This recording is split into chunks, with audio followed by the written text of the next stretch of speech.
The bullet whistled past Nora Garrett's ear close enough that she felt the heat of it. And she didn't flinch, didn't stop, just kept running through the dusty streets of Marfa, Texas, with a leather satchel clutched against her chest, and the sound of angry men shouting behind her. It was August of 1883, and the sun beat down mercilessly on the high desert town, making the air shimmer and dance above the packed earth roads. Nora's dark hair had come loose from its pins, flying wild behind her as her boots pounded the ground. She'd known this day would come eventually, known that her past would catch up with her sooner or later, but she'd hoped for later. Much later. The satchel contained proof, documents that could hang 3 of the wealthiest ranchers in West Texas, and she'd stolen it from right under their noses at the Silver Star Saloon not 20 minutes ago. Sheriff Tom Brennan was having coffee at the jailhouse when he heard the commotion. He was a hard man in his late 40s, weathered by decades of keeping the peace in towns that didn't always want to be kept peaceful. His deputy, a young man named Willis, jumped up first, but Tom just sighed and set down his cup carefully before reaching for his hat. Another day, another problem rolling into Marfa like tumbleweeds in a dust storm. He stepped out onto the wooden boardwalk, just in time to see a woman in a green calico dress tear around the corner of the general store. Her skirts hiked up scandalously high to let her run full out. Behind her came 3 men he recognized immediately. Marcus Slade's hired guns, mean as rattlesnakes and twice as quick to strike. "Stop right there." Tom's voice carried the weight of authority, but the woman didn't even slow down. She changed direction like a jackrabbit, darting between 2 buildings into an alley. The hired guns pulled up short when they saw the sheriff, their hands hovering near their weapons. "That woman's a thief, Sheriff," the lead man said, breathing hard. "Stole valuable property from Mr. Slade." "I'll handle it," Tom said flatly. "You boys go on back and tell Slade I'll bring her in." They hesitated, clearly wanting to argue, but Tom's reputation wasn't built on friendly conversations. They turned and walked away, though not without throwing dark looks over their shoulders. Tom adjusted his gun belt and headed into the alley, Willis trailing behind him. They found her at the dead end, backed against a wall, holding the satchel like it was the crown jewels. Up close, Tom could see she was younger than he'd first thought, maybe mid-20s, with green eyes that flashed defiance even though she had to know she was caught. Her face was flushed from running, dust coating her dress and skin, but there was something striking about her, something that made a man look twice. "Nowhere left to run, miss," Tom said, keeping his voice level. "Why don't you hand over whatever you took and we'll sort this out civilized?" "Civilized?" Nora laughed, but there was no humor in it. "You want to talk about civilized? The men who own that satchel have been stealing from homesteaders for 2 years, running them off their legal claims, and when that doesn't work, burning them out. I've got the proof right here, signed documents showing how they've been bribing land office clerks and falsifying claims." Tom's expression didn't change. "That's so. Then you should bring it to the law. Let me see what you've got." "You are the law," Nora said bitterly. "And men like Slade own the law in most of these towns. Why should Marfa be any different?" "Because I'm different," Tom said simply. "Now hand it over. So you can give it back to them, so they can destroy the evidence." Nora shook her head. "I don't think so, Sheriff. I'd rather burn it than let that happen." Willis shifted nervously beside Tom, but the sheriff raised a hand to still him. "You got a name, girl?" "Nora Garrett." "Well, Miss Garrett, I don't take kindly to thieves, but I also don't take kindly to men who abuse their power. So here's what's going to happen. You're going to come with me to the jailhouse and you're going to show me what's in that satchel. If it's what you say it is, we'll figure out what to do about it. If you're lying, you'll face charges for theft. Either way, you're not running anymore. Deal." Nora studied his face, searching for deception, for the telltale signs of a man bought and paid for. But Tom Brennan's weathered features showed nothing but tired honesty. She'd developed a sense for reading people in her 24 years, especially in the 3 years since she'd left her father's ranch in New Mexico and started following the trail of corruption that had destroyed her family. This man, she thought, might actually be what he claimed. "Deal," she said finally, and let him escort her out of the alley. The jailhouse was a sturdy adobe building that stayed blessedly cool even in the August heat. Tom sent Willis to make sure no one was lurking around outside, then locked the door and gestured for Nora to sit. She did, setting the satchel on his desk but keeping her hand on it. "Go on then," Tom said, settling into his chair. "Show me." Nora opened the satchel and pulled out a thick stack of papers, spreading them across the desk. There were land deeds with signatures that didn't match, correspondence between Marcus Slade and 2 other ranchers discussing how to drive out the small homesteaders, receipts for payments made to county officials, and most damning of all, a letter discussing the fire that had killed a farming family outside of town 6 months ago. Tom read through the document slowly, his jaw tightening with each page. When he finished, he sat back and looked at Nora with new respect and something that might have been concern. "Where'd you get these?" "I've been working at the Silver Star for 3 weeks, Nora said. "Slade likes to drink, and he likes to brag. He kept these in a safe in his private room. I learned to crack safes from a friend in Santa Fe. You make a habit of stealing from dangerous men. I make a habit of seeking justice when the law won't," Nora shot back. "My father was a homesteader in New Mexico. Men like Slade drove him off his land, burned our home, killed our livestock. My mother died of pneumonia that winter because we had no shelter. My father drank himself to death a year later. So yes, Sheriff, I steal from dangerous men when they're also evil men." The bitterness in her voice was layered with old grief, and Tom found himself feeling something he hadn't felt in a long time: sympathy. He'd seen too much of what greed did to people, how power corrupted, how the innocent suffered. It was why he'd stayed in law enforcement when easier paths had presented themselves. "I'm sorry for your loss," he said quietly. "But this," he tapped the papers, "this is going to get you killed. Slade and his partners won't stop until they get these back or you're dead, probably both." "Then I'll leave town," Nora said. "I'll take these to the territorial governor or to a federal marshal, someone who can actually do something." "You won't make it 10 miles, Tom said flatly. "Slade's got men watching every road out of Marfa by now. You'd be dead before sunset." Nora's shoulders slumped slightly. She'd known it was a long shot, but hearing it confirmed made the reality hit harder. "So what do you suggest, Sheriff? I give up." "Let them destroy the evidence and go back to ruining lives." Tom was quiet for a long moment, staring at the papers on his desk. He'd always played by the rules, always worked within the law even when it frustrated him.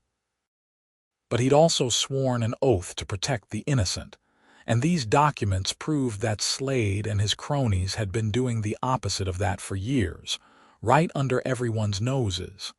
"No," he said finally. "We're going to do this right. But it's going to take time and you're going to have to trust me." "Trust you? I don't even know you." "Name's Tom Brennan. I've been sheriff of Marfa for 8 years. Before that, I was a deputy in Fort Worth and a ranger in the Hill Country. I've never taken a bribe, never looked the other way when someone needed help, and I've put down more than my share of men who thought being rich or powerful meant they were above the law." He met her eyes steadily. "That good enough for you?" Nora searched his face again and found herself wanting to trust him, which was dangerous. Trust had gotten her hurt before.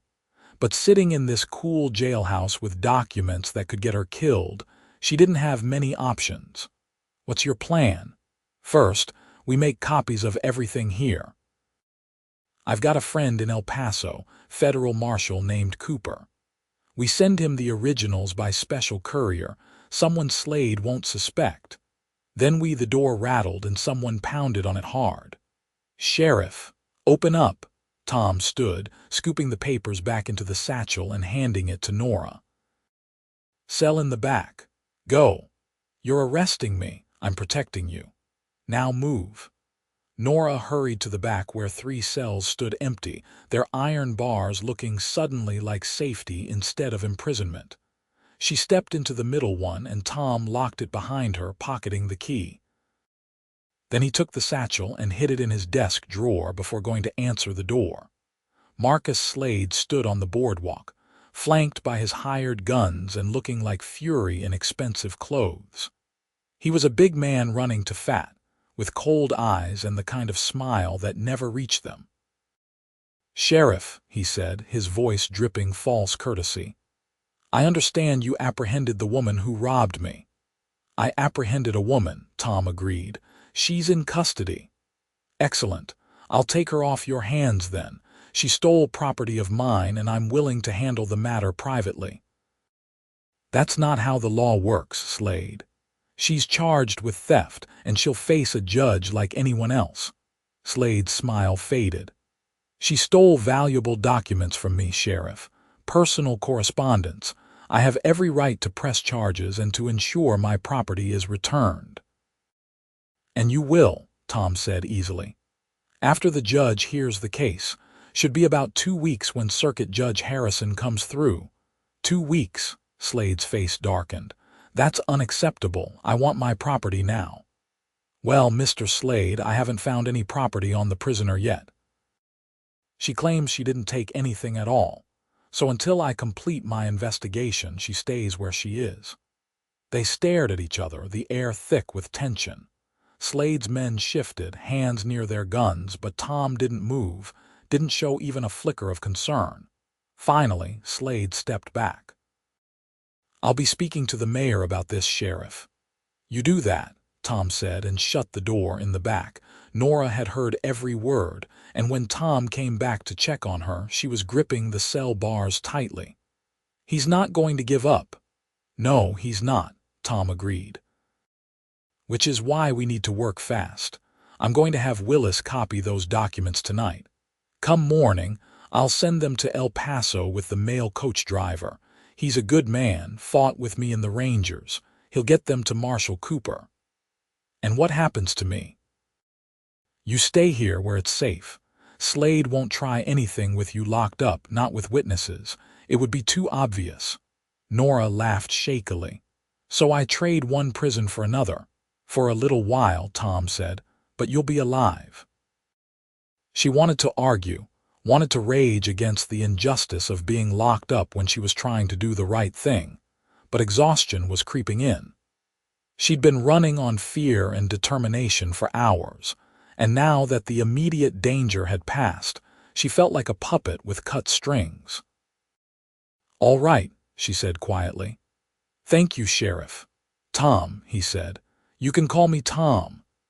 That night, while Willis painstakingly copied each document by lamplight, Tom brought Nora a plate of beef stew and fresh bread from the hotel restaurant.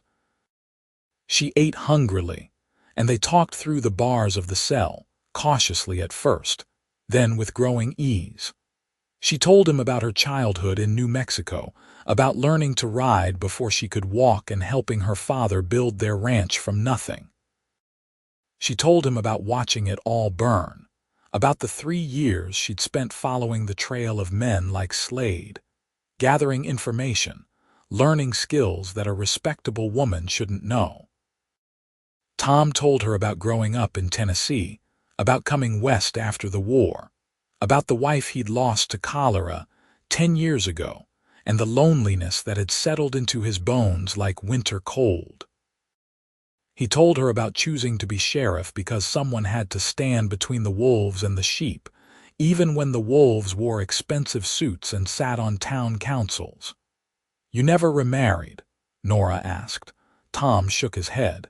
Came close once or twice, but it never felt right. This life isn't easy on a woman. Long hours, constant danger, never knowing if I'll come home from a call. Didn't seem fair to ask someone to live with that. Some women are stronger than you think, Nora said softly. Their eyes met through the bars and something passed between them, an understanding, a recognition. Then Willis called out that he'd finished the copies, and the moment broke. Over the next week, Nora remained in the cell, but it felt less like imprisonment and more like an intermission in a play she'd been performing for too long. Tom brought her meals, books from his small personal collection, even a deck of cards so they could play gin rummy through the bars. They talked for hours, about everything and nothing, and Nora found herself looking forward to his visits more than she wanted to admit. Slade came by twice more, each time more agitated, demanding to see the prisoner and insisting on the return of his property. Tom stonewalled him both times, citing procedure and regulations, his voice never rising but never yielding either. After the second visit, Nora watched through the small window as Slade stormed away. "He's going to try something," she said when Tom came back. "I know. But the documents are in El Paso by now. Cooper will have them and he'll start his investigation. Once that happens, Slade is finished. If we live that long." Tom pulled up a chair and sat near the cell, his expression serious. "I'm not going to let anything happen to you, Nora. I give you my word." "Why?" she asked. "You don't owe me anything. You could have handed me over to Slade that first day, made your life easier." "Because you're doing what I should have done years ago," Tom said. "You saw injustice and you fought it, even knowing the cost. That takes courage." "More than that, though." He paused, seeming to weigh his words. "I think you might be the first person in a long time who understands what it means to stand for something, even when it's hard." Nora felt heat rise in her cheeks that had nothing to do with the summer weather. "Tom." The door burst open, cutting off whatever she'd been about to say. Willis stumbled in, blood streaming from a cut on his forehead. "Sheriff, it's Slade. He's got 20 men surrounding the jailhouse. He's demanding you hand over the prisoner." Tom was on his feet instantly, checking his guns, his face grim. "Get to the back room, Willis. There's a rifle there and extra ammunition. Bar the door." "What are you going to do, my job?" Tom said simply and walked toward the front door, Nora's heart hammered in her chest. "Tom, wait." "You can't go out there alone." He paused, looking back at her, and his expression softened slightly. "Stay low and away from the windows. This'll be over soon." Then he was gone, stepping out onto the boardwalk to face an army. Nora pressed herself against the wall beside the window, trying to see what was happening. The sun was setting, painting the sky in shades of orange and purple, and in the street, Marcus Slade sat on a black horse surrounded by his hired men. They were all armed, rifles and pistols gleaming in the dying light. "Evening, Slade," Tom's voice carried clearly. "You're breaking curfew with this many men in town after dark." "Don't play games with me, Brennan," Slade snarled. "I want that woman and I want my documents. Now. Can't help you. Woman's in custody awaiting trial and I haven't found any documents." "You're lying." Slade's face was purple with rage. "I know you have them. Hand them over or we'll tear that jailhouse apart board by board." "You could try," Tom said, his voice deadly calm. "But that would be assault on a law officer and destruction of county property. Federal crimes, Slade. Even your money won't save you from federal prison." "My money has saved me from everything else," Slade shouted. "You think one broken-down sheriff can stop me? You think anyone in this town will stand with you against me?" And that's when something happened that Nora would remember for the rest of her life. From the direction of the general store, a figure emerged. It was Ethan Murphy, a cowboy who'd been passing through Marfa for the past month, working odd jobs and keeping to himself. Nora had seen him around town, tall and broad-shouldered with sun-bleached hair and the kind of quiet confidence that came from knowing exactly who you were. He was 26, just 2 years older than her, and she'd noticed him noticing her before Slade's men had chased her through the streets. Ethan walked slowly into the street, a rifle cradled casually in his arms, and took up a position beside the sheriff. He didn't say anything, just stood there, his presence a silent statement. Then the hotel owner came out, carrying an old scattergun. Then the blacksmith, the general storekeeper, the telegraph operator. One by one, the decent people of Marfa emerged from their homes and businesses, armed and ready to stand with their sheriff. Slade looked around, his certainty faltering. "You're all fools. I own half this town." "You own buildings," the hotel owner said, "but you don't own us." "And you don't own the law," Tom added. "Now I'm going to ask you once politely to disperse. After that I start making arrests, starting with you, Slade, for inciting a riot." For a long moment the world held its breath. Then Slade yanked his horse's head around and spurred it viciously. His men followed, but not before throwing dark looks at the townspeople who defied them. When they were gone, Tom turned to face the people who'd stood with him. "I'm obliged," he said simply. "We're the ones obliged, Sheriff," the blacksmith said. "We've been letting Slade run roughshod over this county for too long. Should have stood up to him years ago." The crowd dispersed slowly, people heading back to their homes and businesses. But Ethan Murphy remained, standing in the dusty street as the last light faded from the sky. "I appreciate your help," Tom said to him. Ethan shrugged. "Couldn't let you stand alone. Besides, I've been wanting a reason to go against Slade for weeks now." "You got history with him."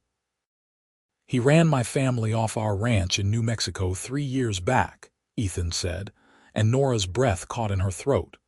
"Been following his trail ever since, trying to find evidence that would stick. Haven't had much luck until now." Tom studied the younger man with new interest. "You know anything about a ranch family named Garrett?" Ethan's head snapped up. "The Garretts, John Garrett and his wife Mary, their daughter Nora." "Come inside," Tom said. "There's someone you need to meet." When Ethan walked into the jailhouse and saw Nora standing behind the bars of the cell, his eyes went wide. "You're Nora Garrett. You knew my family?" Nora asked, gripping the bars. "Our ranches bordered each other," Ethan said, moving closer. "I was working in Texas when Slade's men came through, but when I got back, everyone was gone. Your father had pulled out, my father was dead, our ranch was burned. My mother and sisters went back east to live with relatives. I stayed to hunt the men responsible. Your father was killed." Nora's voice was soft with sympathy. "Shot while trying to defend our land," Ethan said bitterly. "Slade's men claimed it was self-defense, that my father drew first. It was a lie, but no one would contradict them." Tom unlocked the cell door. "I think it's safe enough now, with Slade licking his wounds, and you two clearly have a lot to talk about." Nora stepped out of the cell, and for the first time in a week, she wasn't separated from the world by iron bars. She found herself standing close to Ethan Murphy, close enough to see the pain and determination in his blue eyes, close enough to recognize a kindred spirit. "I'm sorry about your father," she said. "I didn't know any other families had been targeted." "There were at least a dozen that I know of," Ethan said. "Probably more. Slade and his partners have been doing this for years, all across New Mexico and West Texas. Small ranches, homesteads, anywhere they thought they could expand their holdings." "Well, it's going to end," Tom said. "The documents Miss Garrett recovered are on their way to a federal marshal in El Paso. Once he sees what we've got, Slade and his partners will be facing a long list of charges." "How long until we hear back?" Ethan asked. Could be a few days, could be a week. Depends on how fast Cooper moves. And in the meantime, we just wait, Nora asked. Slade isn't going to sit idle. He'll try something else. Let him try, Tom said. The town's awake now. People are watching. He makes one wrong move and I'll have all the justification I need to arrest him. But Nora wasn't convinced, and neither was Ethan. They spent the next hour planning, discussing possibilities, preparing for the worst while hoping for the best. Tom eventually left to make his rounds, and Willis had gone home to have his head wound properly tended, leaving Nora and Ethan alone in the jailhouse. I remember you, Ethan said suddenly. From before. You used to ride over to our ranch sometimes with your father. You were about 14, skinny as a rail, always had your nose in a book. Nora felt herself smile despite everything. I remember you too. You were the oldest Murphy boy, always working, never had time to talk to a girl with her nose in a book. I had time, Ethan said quietly. I was just too shy to know what to say. You seemed so smart, so sure of yourself. I figured you wouldn't be interested in a ranch hand who could barely write his own name. I never thought that, Nora said. And I wasn't nearly as sure of myself as I seemed. I was just good at pretending. They looked at each other in the lamplight, seeing past the years and the pain to the people they'd been and the people they'd become. Ethan reached out slowly, giving Nora time to pull away, and tucked a strand of dark hair behind her ear. I thought about you sometimes, he admitted. Over the years, wondered what happened to you, if you were safe, if you were happy. I wasn't, Nora said honestly. Not until recently. Not until I started fighting back instead of just surviving. And now I think I might have a chance at something more than revenge, she said. If we can survive the next few days.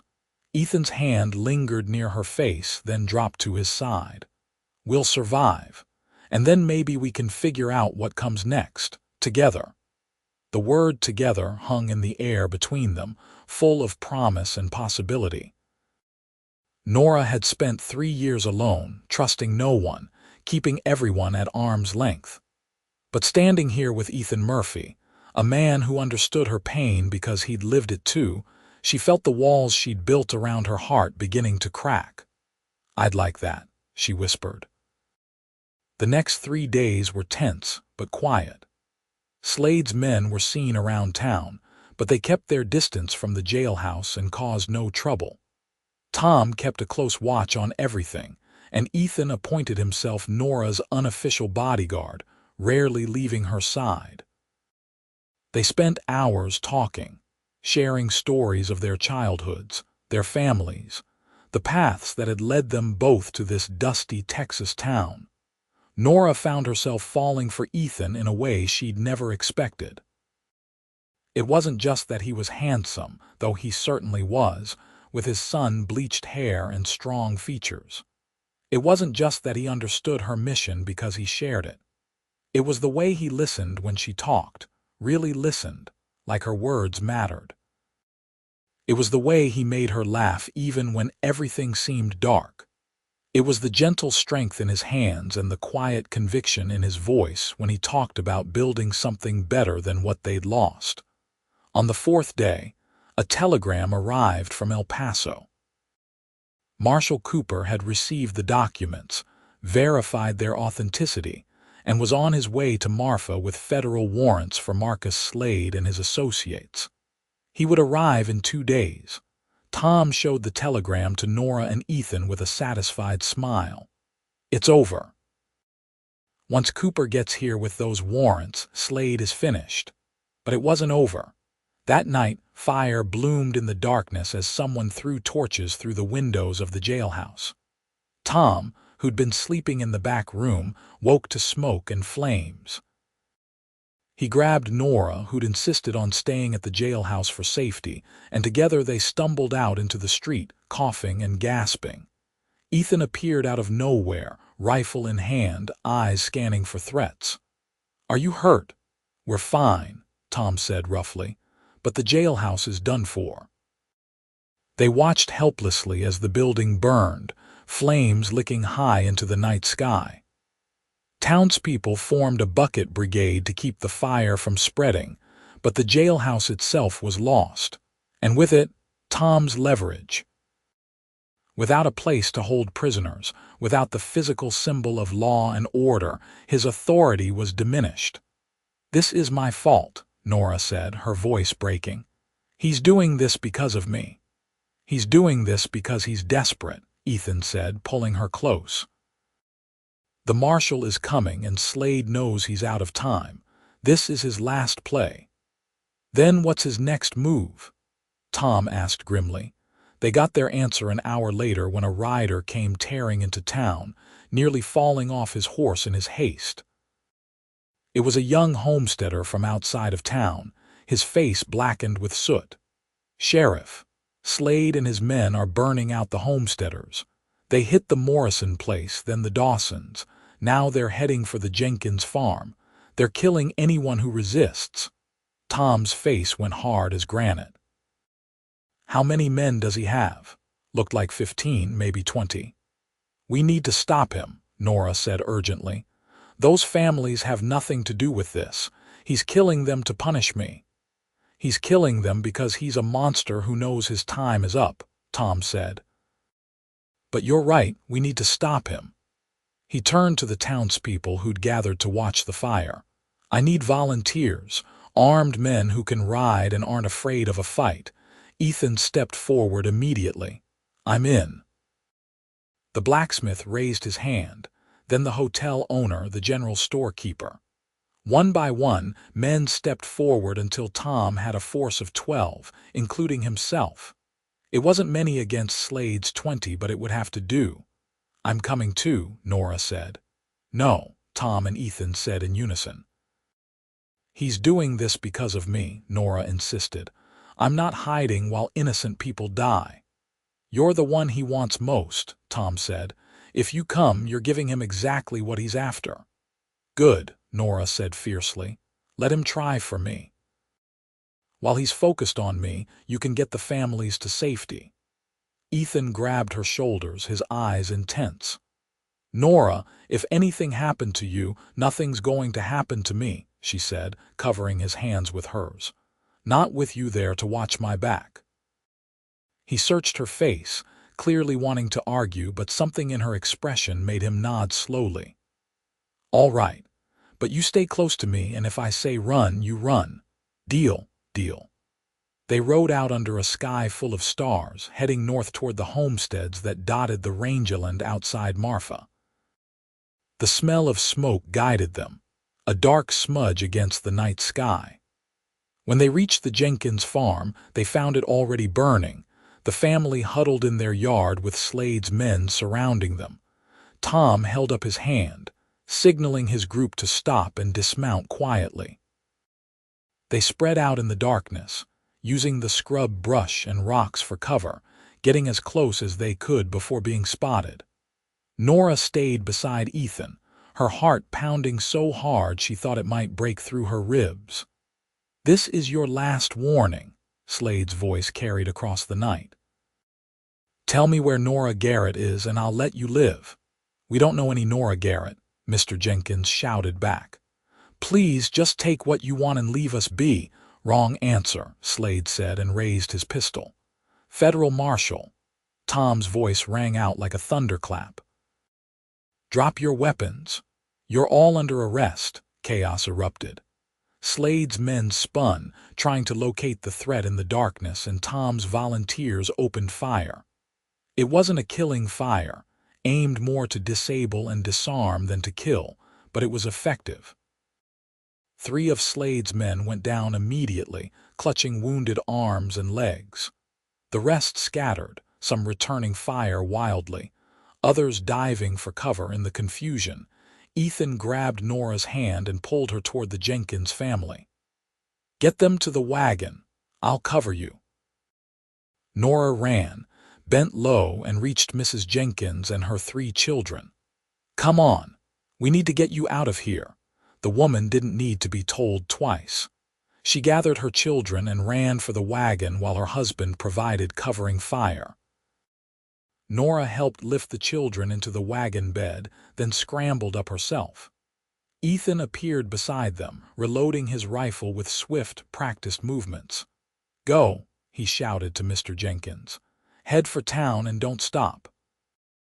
The wagon lurched forward, and Ethan leaped onto the back, continuing to fire at Slade's men to keep them pinned down.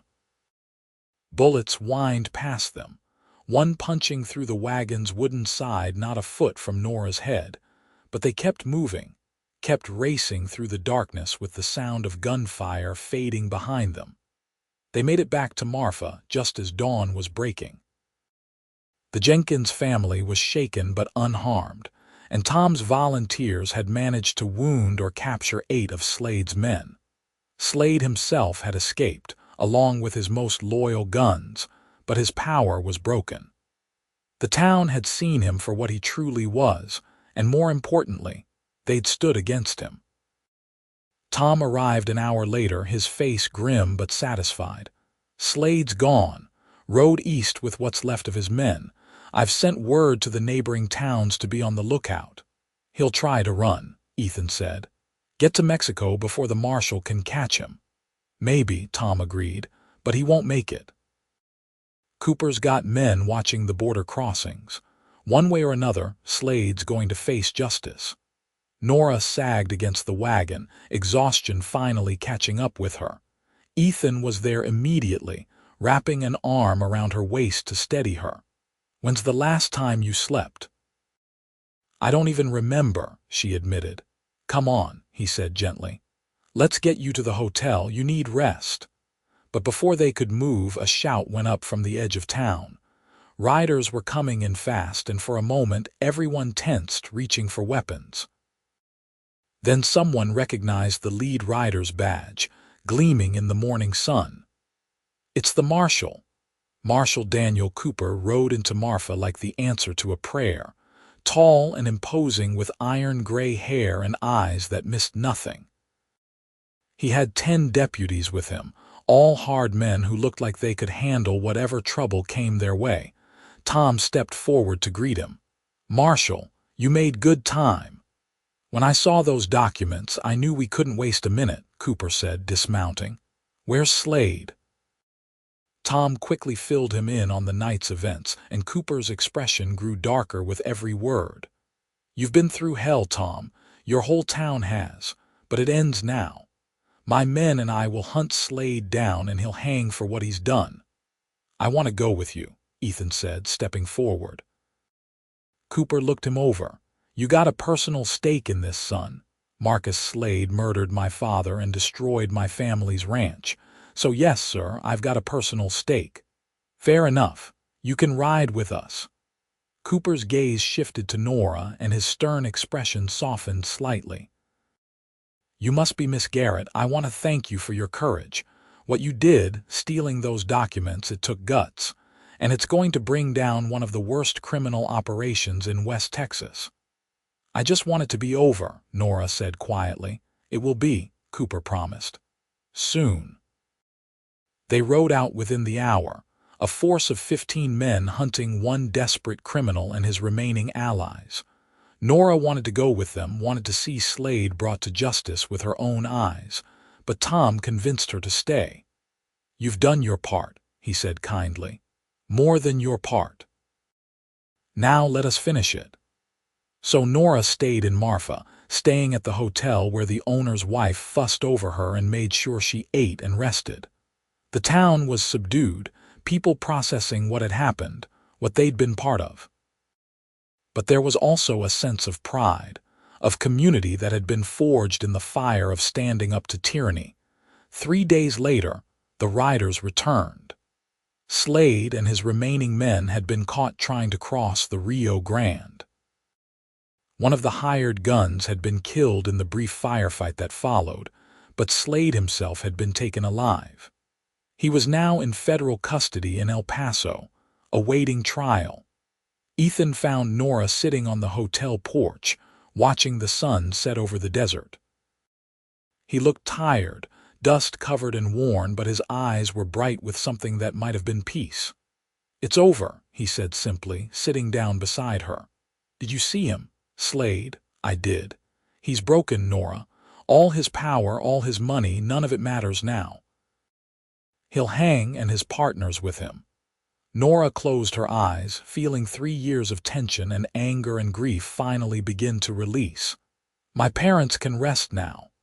"So can my father," Ethan agreed. He reached over and took her hand, his calloused fingers rough but gentle against hers. "And maybe we can figure out how to live again instead of just surviving." She turned to look at him, this man who'd appeared like an answer to a prayer she hadn't known she was praying. "What do you want, Ethan? After all this, what do you want?" He met her gaze steadily. "I want to rebuild my family's ranch. I want to raise cattle and horses, watch the sun come up over land that's mine because I worked for it, not because I stole it. I want to find some peace after all these years of anger." He paused, his thumb stroking across her knuckles. "And I want you there with me if you'll have me." Nora's breath caught. "Ethan." "I know it's fast," he said quickly. "I know we've only really known each other for a few weeks, but I feel like I've been looking for you my whole life, Nora. You're not just beautiful, though you are. You're strong and brave, and you stand for something. When I'm with you, I feel like I'm the man I always wanted to be. The man my father raised me to be." Tears pricked at Nora's eyes, but they were good tears, healing tears. "I fell in love with you the moment you stepped into that street to stand with the sheriff," she admitted. "I didn't want to, didn't think I had room in my heart for anything but revenge. But you made me remember that there's more to life than anger, that there's joy and hope and possibility." "Is that a yes?" Ethan asked, and despite everything, despite the exhaustion and the trauma and the uncertainty, he was smiling. "That's a yes," Nora said, and when he pulled her into his arms and kissed her, she felt like she'd finally come home. They were married a month later in a simple ceremony at the newly rebuilt church in Marfa. Tom Brennan gave Nora away, standing in for the father she'd lost, and half the town turned out to celebrate. It was a moment of pure joy in a place that had seen too much darkness, and people embraced it wholeheartedly. After the wedding, Ethan and Nora returned to New Mexico, to the land where both their families had tried to build futures. The Murphy Ranch was a burned-out shell, but the land itself was still good, still full of promise. They spent the fall and winter rebuilding, working from dawn to dusk to raise a new house, new barns, new corrals. It was hard work, the hardest Nora had ever done, but it was also fulfilling in a way that nothing else had been.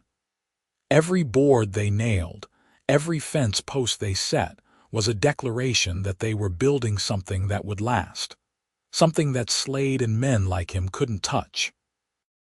They weren't alone in their work. Tom Brennan came to visit that first winter, took one look at what they were building, and declared he was too old to be chasing outlaws anymore. He sold his house in Marfa and bought the property adjacent to the Murphy Ranch, building his own small place and lending his experience and steady hands to their efforts.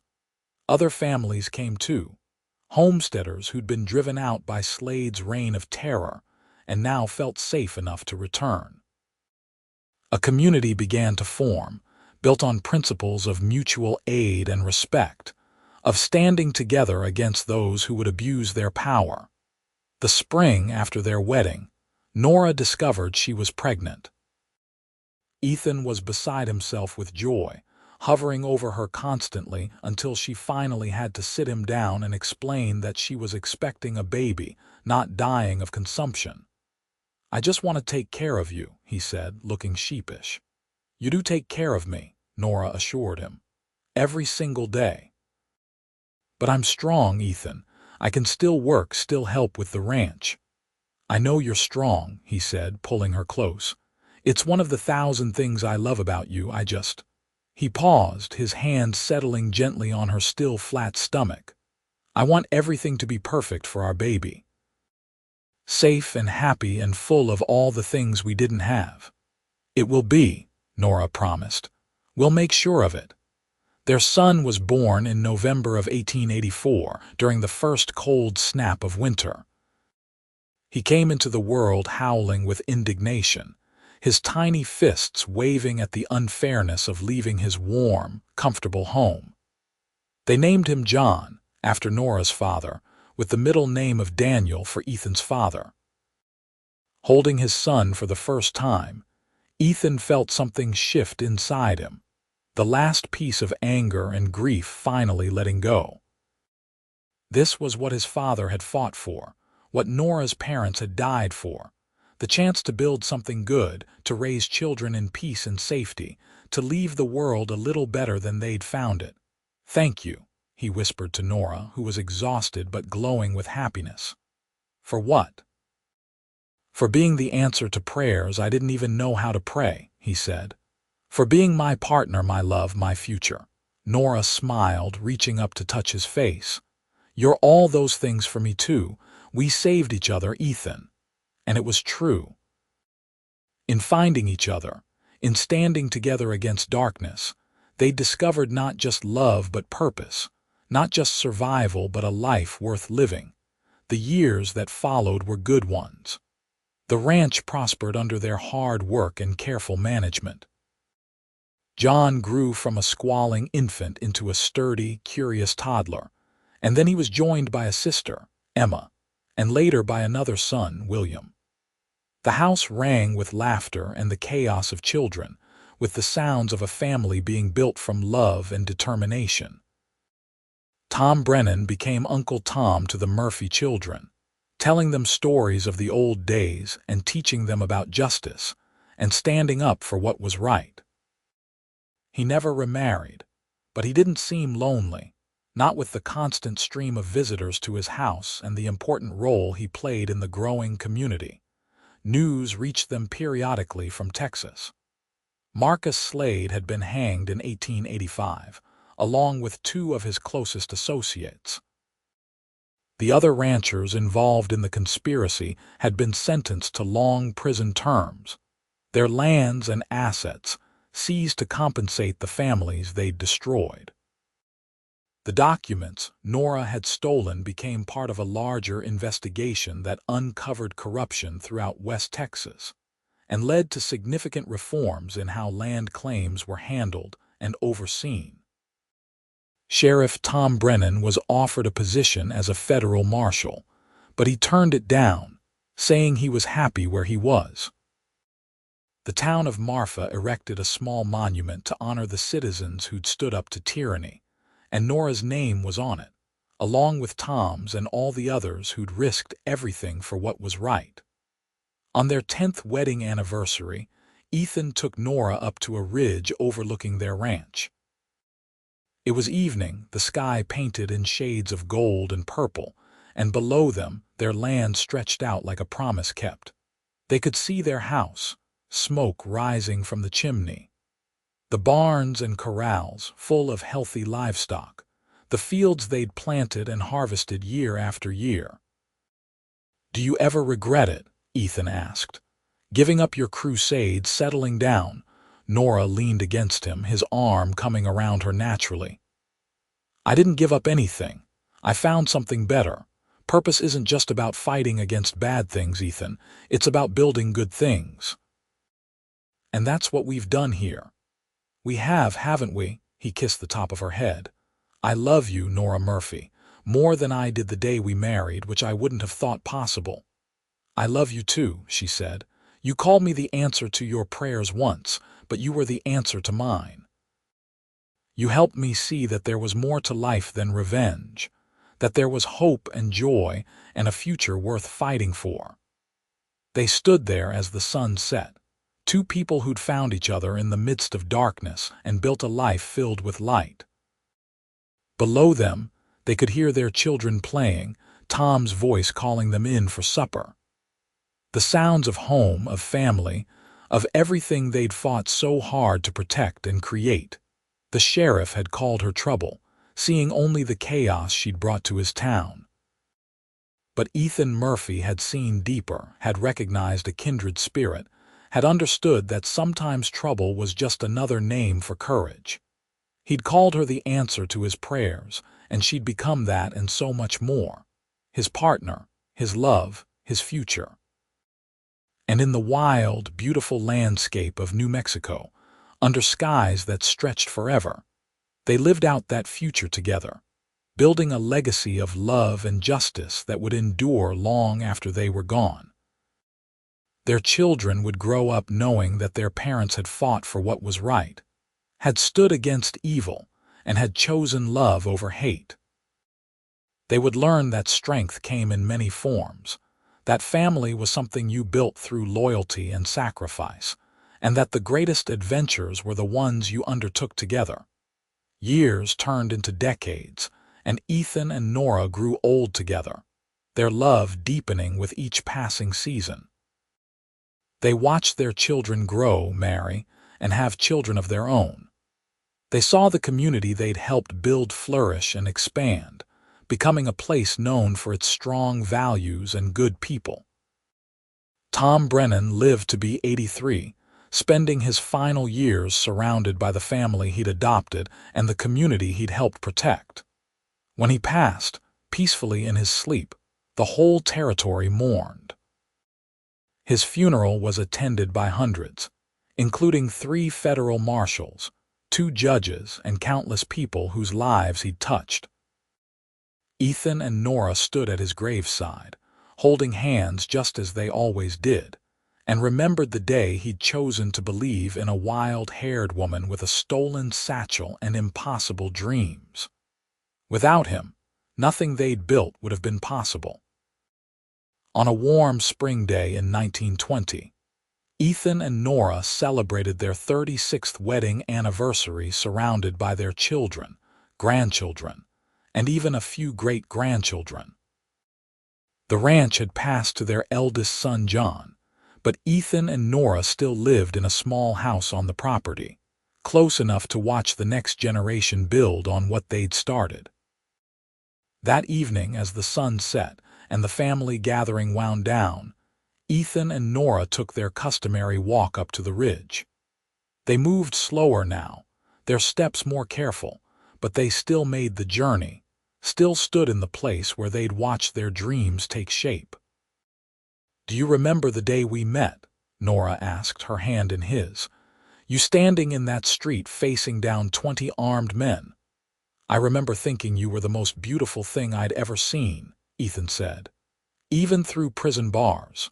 Nora laughed, the sound light and full of joy. "I thought you were crazy, or the bravest man I'd ever met. Turned out you were both."